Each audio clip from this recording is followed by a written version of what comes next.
Greetings. Today we are going to start with the carving of the mandibular central incisor. Now the steps for the mandibular central incisor is the same as that we had shown for both the central and lateral of the maxillary arch. So the first thing, we would divide the crown and the root as per the measurements, and then we would label the sides depending on which side we are going to carve. So this is the labial. Now I'll hold it as it's supposed to be in the mouth. So this is labial. This is my base towards the bottom to the mandibular area, base of the mandible, and this would be my crown, that is towards facing almost towards the maxillary arch. Now this is my labial and my palatal I've marked. Now based on which side I'm going to carve, I'm going to carve the right side. So whatever, I'll hold it in my right hand. Whatever is towards the midline will be the mesial. Whatever is away from the midline would be my distal. Now, I've divided the crown also into three, on the labial aspect, into three parts. That is the cervical third, middle third, and the incisal third. Similarly, I have made a line, I've drawn a line exactly through the center of the carving, right from the distal, crossing the incisal surface and going onto the mesial surface. I've also made a line starting from the junction of the cervical and the middle third. I've drawn a line all the way onto the mesial surface. And in this tooth, in the mandibular central incisor, the tip of the incisor will be beyond the long axis. So if this is the future long axis, it would go more lingually as compared to what we had been doing in the central incisor and the lateral incisor of the maxillary arch. When we spoke of the maxillary arch, we said the tip of the incisal tip would be in line with this central long axis line. So the tip of the root and the tip of the incisal tip both are bisected by this long axis line. Now in this case we are going to get it more lingually. So at present let it be a little labial. Gradually when I finish it will go more lingual. So the first step, I would chop off this much of wax. So I'll place the block to this on the base of the table, and I'll just chop it off straight down. One stroke.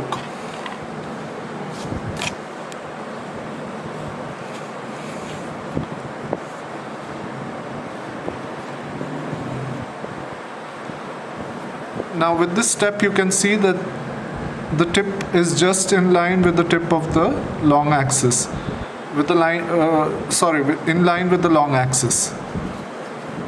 Here on the distal it has gone a little beyond. It's okay. We'll make it. It has to go beyond, so let it be as it is. This gross cutting. Now the next step, as we did with all the central incisors and the maxillary lateral incisor, we have to converge the block. Now in the mandibular incisor, the block converges equally both mesially and distally. So the cingulum is well centered. So I draw a line from the remaining part of the wax block here, converging it equally mesially and distally. Now keeping my lacrons on this point, I'll take it straight down,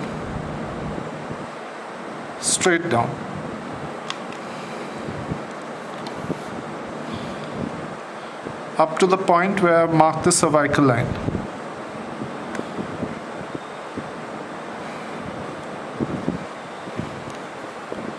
Similarly, on the mesial side.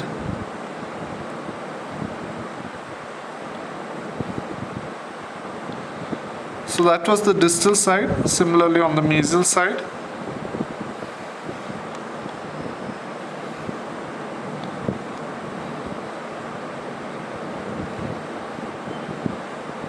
Straight down.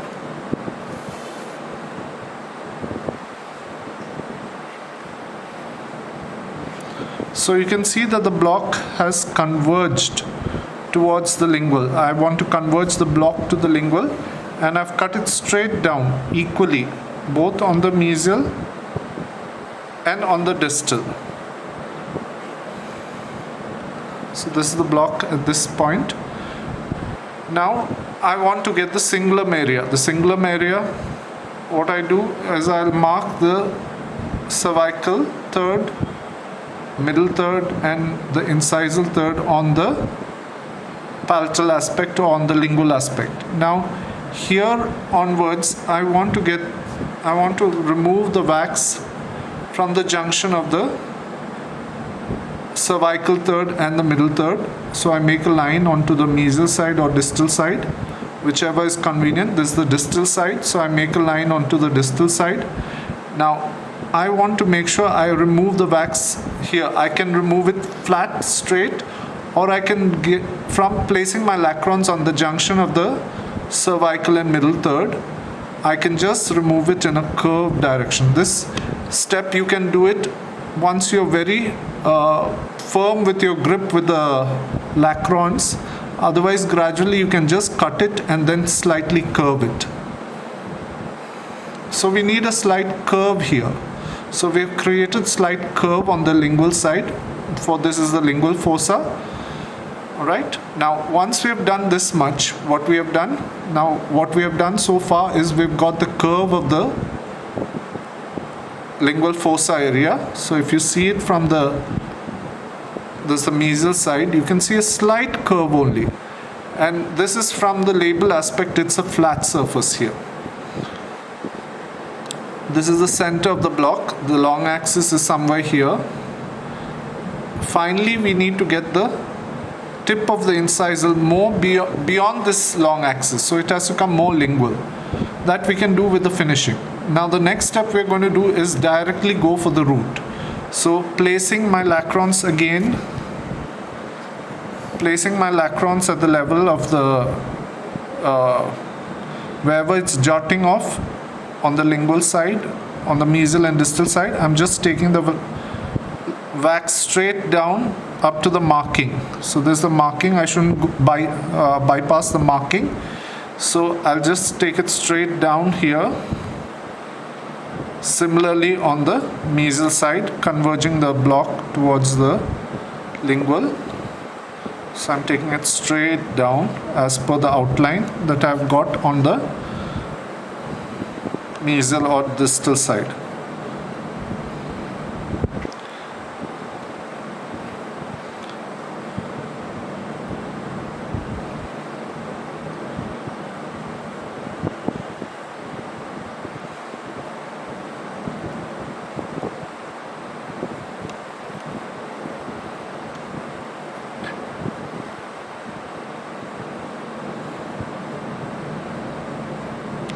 I'll just sort of round off this angle here, the sharp angle created on the lingual.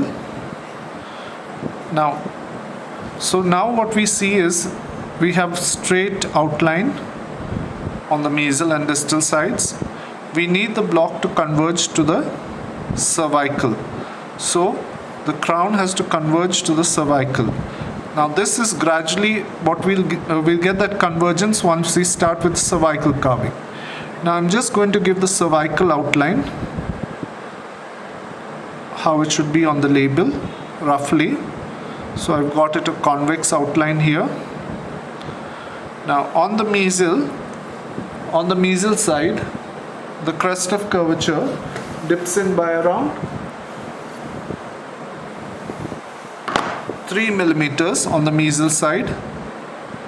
So if this is my outline, I'll extend the outline where my crest of curvature of the cervical is.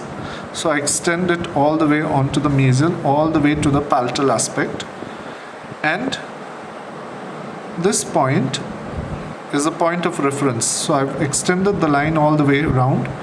On the mesial side, I would measure about, on the scale, I would measure 3 millimeters. from that reference point I will mark the 3 millimeter point, and from the other side I would measure 2 millimeters. So roughly 2 millimeters I would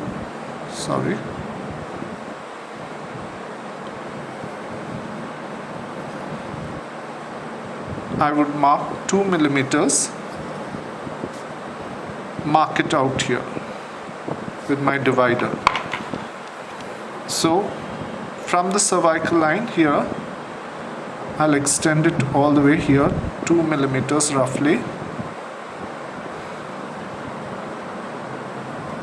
and here 3 millimeter point.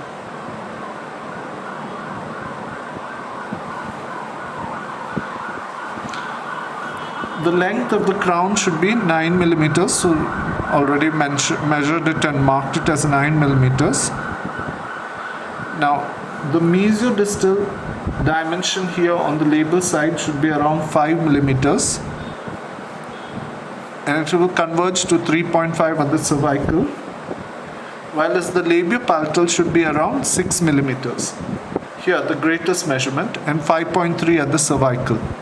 So gradually the block is going to reduce in size. So now what I'll do, on my mesial and distal sides, I'll place my lacrons flat and remove the wax, starting from the label side going towards the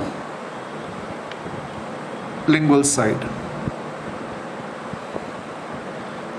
Now how much wax I remove should be equal on both the mesial and distal sides. So distal also, following the outline, starting from the labial, coming to the palatal or the lingual. We won't use the term palatal, we'll use the term lingual, because the mandibular teeth are in relation, the lingual surface is in relation to the tongue. So giving that convergence.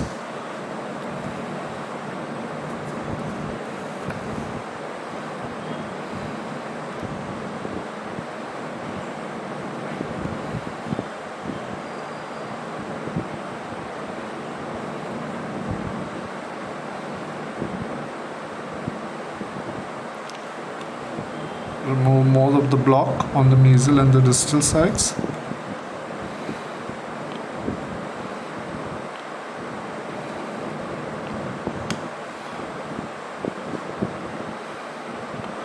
Because we want to create that convex surface here, so we'll remove from the mesial and distal surfaces more on the label, mesially and distally more on the label,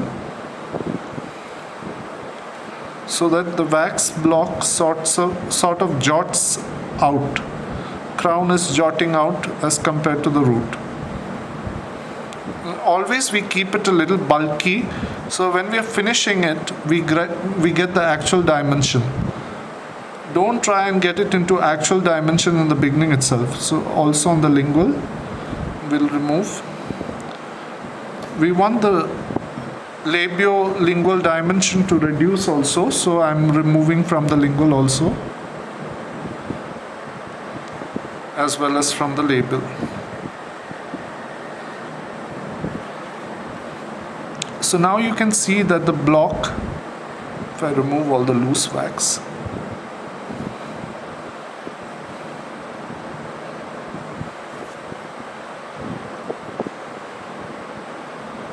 you can see that the block is sticking, the crown is sticking out, the root, there is a sort of a depression here, and again it's sticking out here. Now what I have to do is this excess wax that's on the root here on this point, I have to remove it as per the dimension that I have removed at the cervical. So placing my lacrons on the surface, I'm converging the block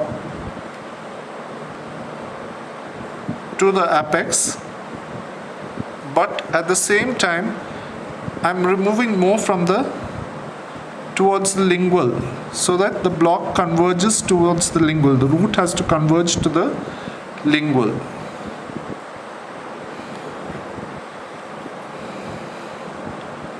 Same thing here. This is the distal side.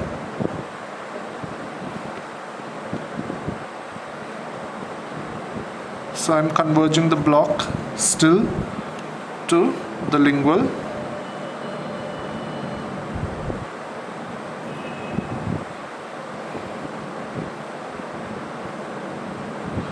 I've just gone straight down. If you see the block, I've just gone straight down. It's still going outwards here. I've not gone in. As much as possible, don't do the step where don't converge the block towards the apex now, because you may end up breaking the carving.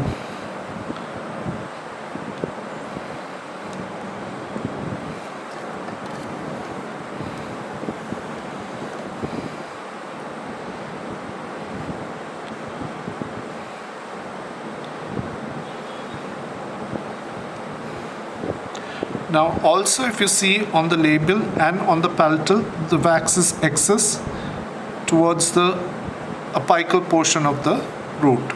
So following the outline I've got on the labial, which is slightly convex,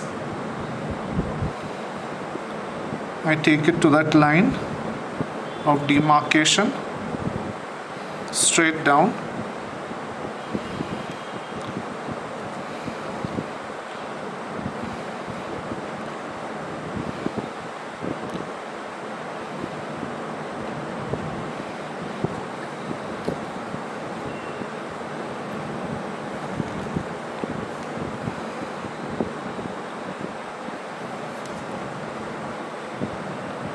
So this is my labial surface of the root, which is convex.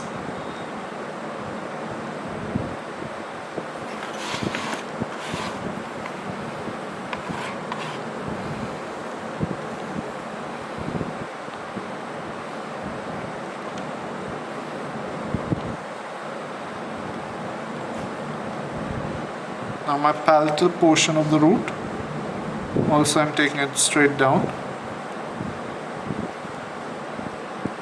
converging the block both mesially and distally towards the palatal.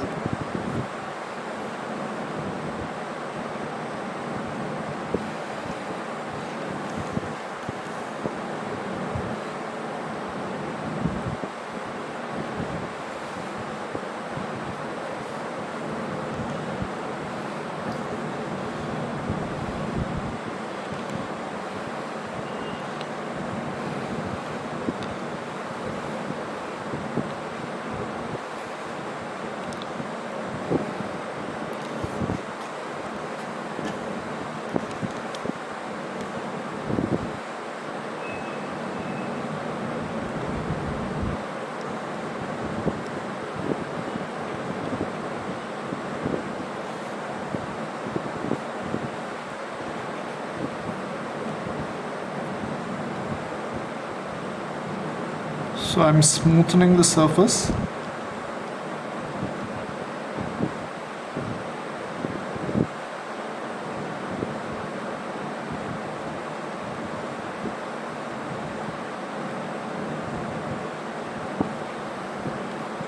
Alright. So now you can see that the crown is still sticking out throughout. It's larger. So now what we need to do is, we know that the tooth converges both to the cervical equidistant. So it's equal both on the mesial and distal. It has to converge to the cervical. So placing it here, I will converge it. Place my lacrons flat.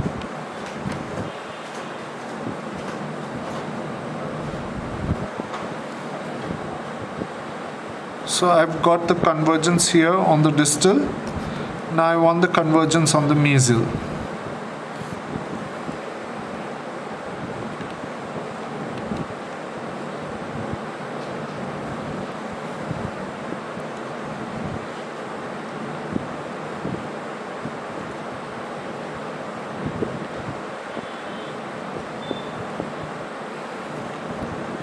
So whenever I'm doing the mesial or distal side, I'll start from the incisal portion and come towards the cervical to get the convergence.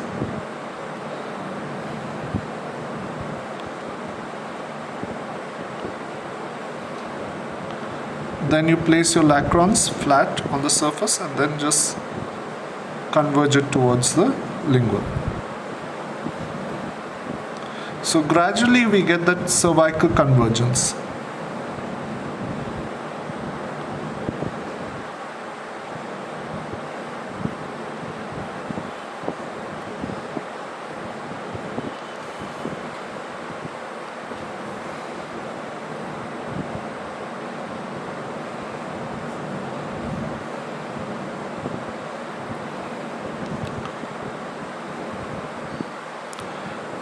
Now slightly start rounding off the palatal also from both mesially and distally.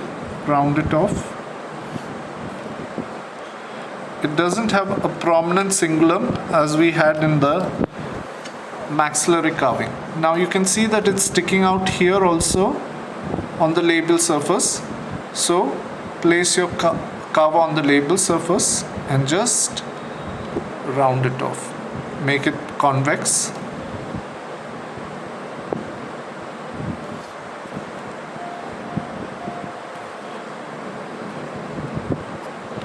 And then smoothen your from cervical to the labial surface. Just smoothen it.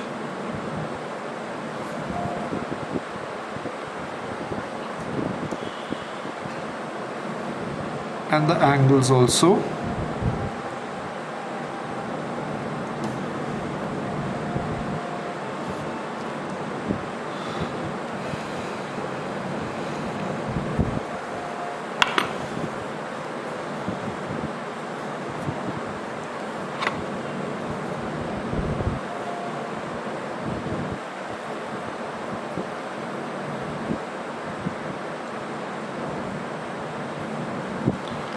Just highlighting the cervical line once more.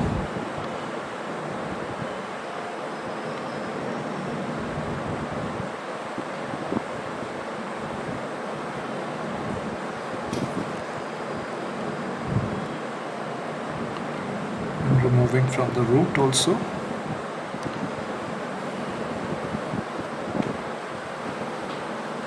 Now at this point you can start giving the apical convergence of the root. So you can see my root is still like a barrel, it's just coming down. I need to converge it. But before that, let me finish a part of my crown.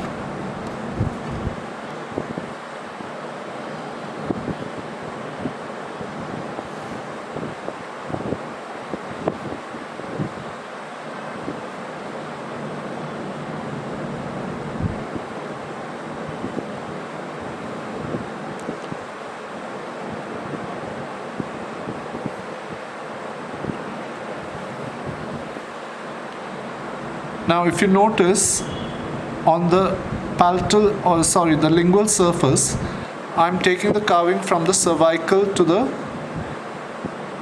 incisal. That's okay, I'm smoothening it this way, no problem. But I cannot do this on the mesial or distal surfaces.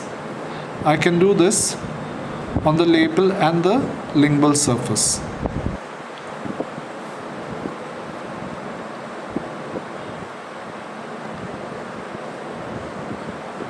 Because if I do the same thing on the mesial or distal surface, what will happen is the crown will start converging towards the incisal, which I don't want.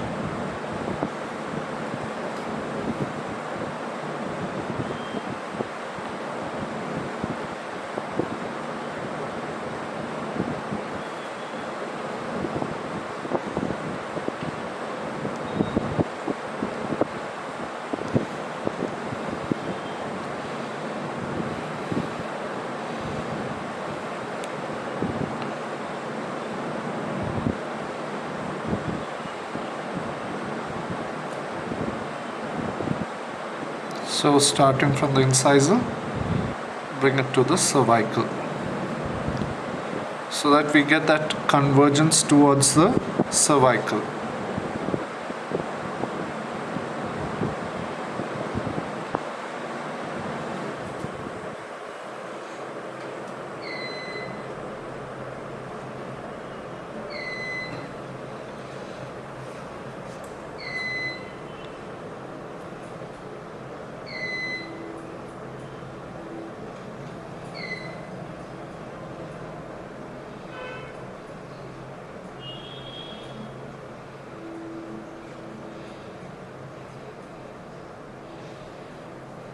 Now what I'm doing is I'm gradually reducing the dimension.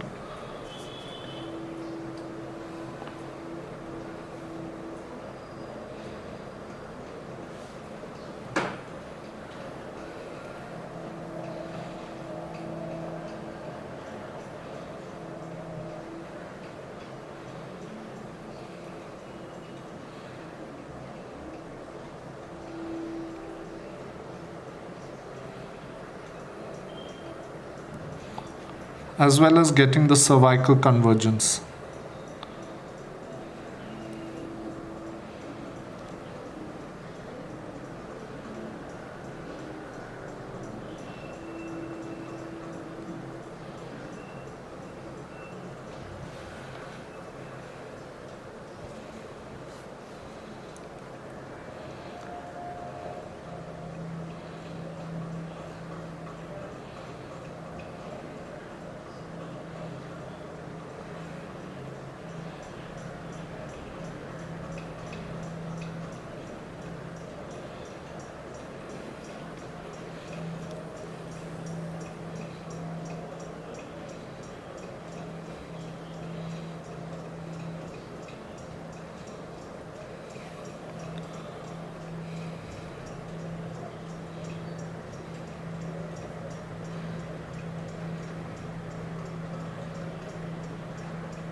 So keep your lacrums flat when you're doing the cervical.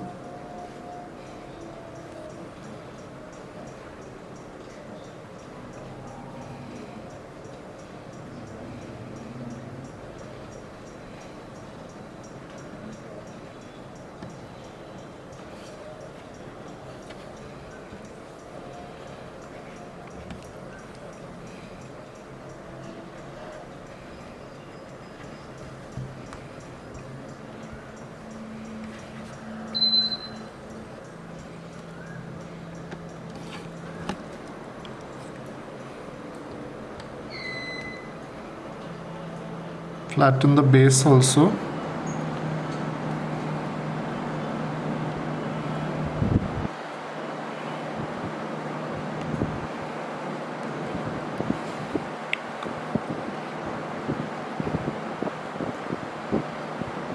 Now I'm going to remove from the apical portion.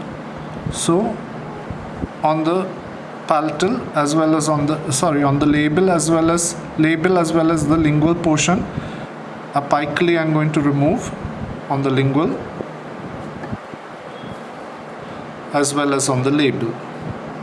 So apically I'm removing so that I converge the blocks towards the apex.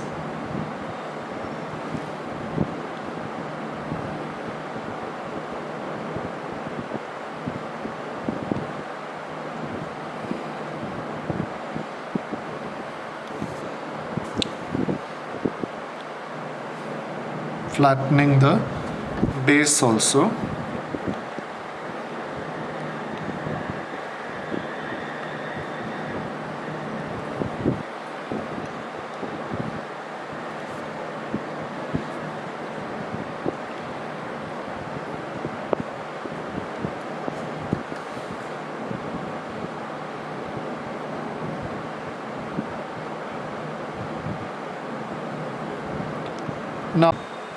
Now we will start converging the block from the mesial and the distal also on the root portion.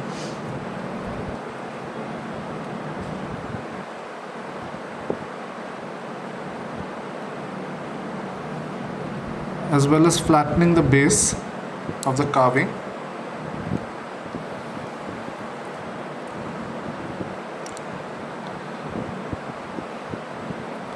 So my root has to gradually converge to the apical.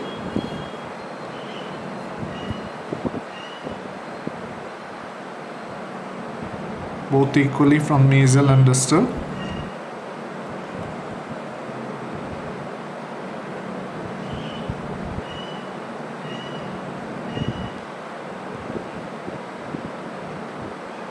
As well as from the lingual.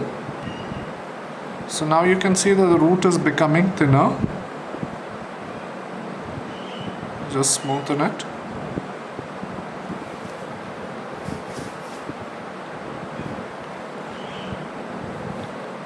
Labially also smoothen the root. Now if the length is too much, you can reduce the length from the incisal portion. You know that the incisal is flat.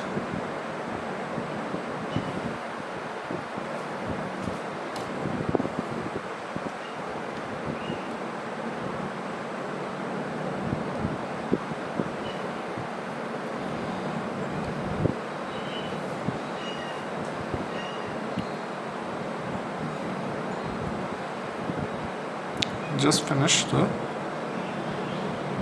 labial surface by just running your lacrons on the surface.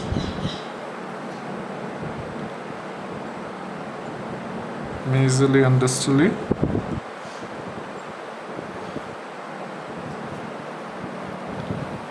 We want equal convergence.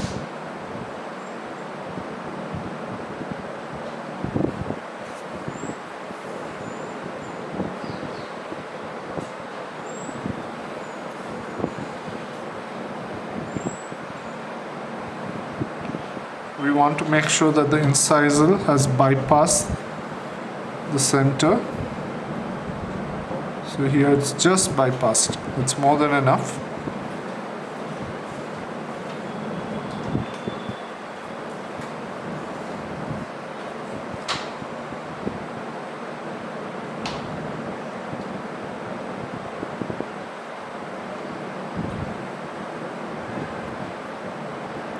We can reduce if the dimension is more here, you can reduce it both from the labial and from the lingual.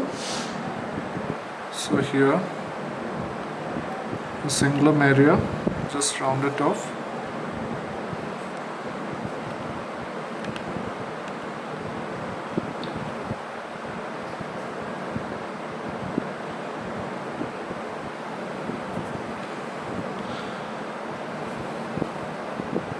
Just refine the cervical carving.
Now I'll polish it.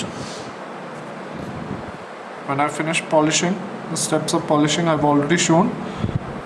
I will show you how to make the developmental depressions on the root. Now once I've finished polishing the surface roughly, now I have to make the developmental depression on the root. Now on the mesial side you have a developmental depression, so you use the other end of the Lacron's carver and give a developmental depression. Now this is a shallow developmental depression on the mesial side.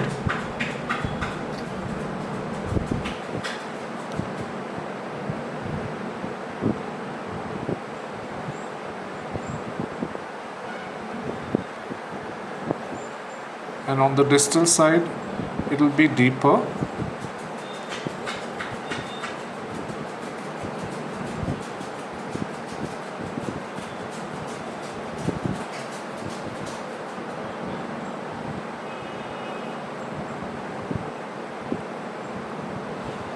So I make it a little deeper on the distal, and there may be a developmental groove in the distal developmental depression. Now this is a feature both for the central and lateral of the mandibular. So with the Lacron's carver I make a developmental groove in the center of it.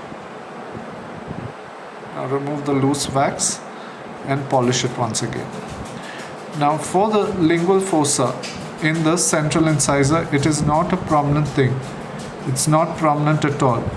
Only just at the incisal portion, suddenly the marginal ridges become prominent. So just at this area, you can just remove a little bit of the wax. Just slightly. And not much from the remaining part of the carving. You polish it and get the final finish. So using your gauze piece, you polish the surface.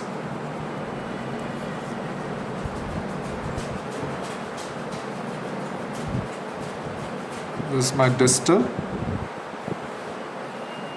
and also on my mesial.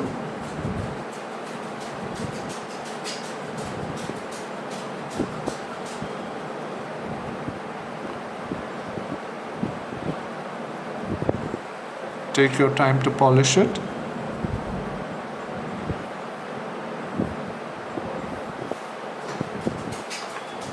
If you feel it's not very smooth, you can just smoothen it out slightly more.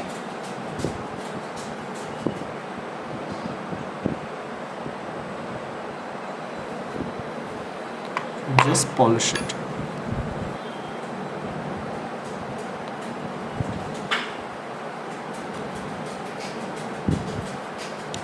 Lingual surface also,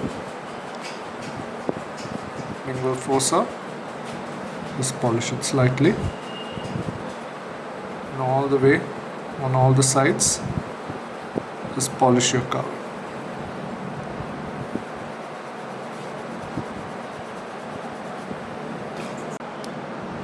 So this is the labial aspect,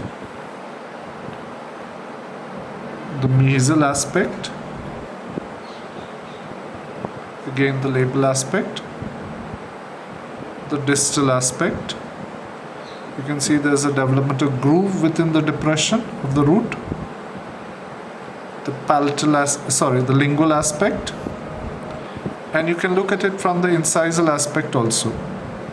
So it's bilaterally symmetrical.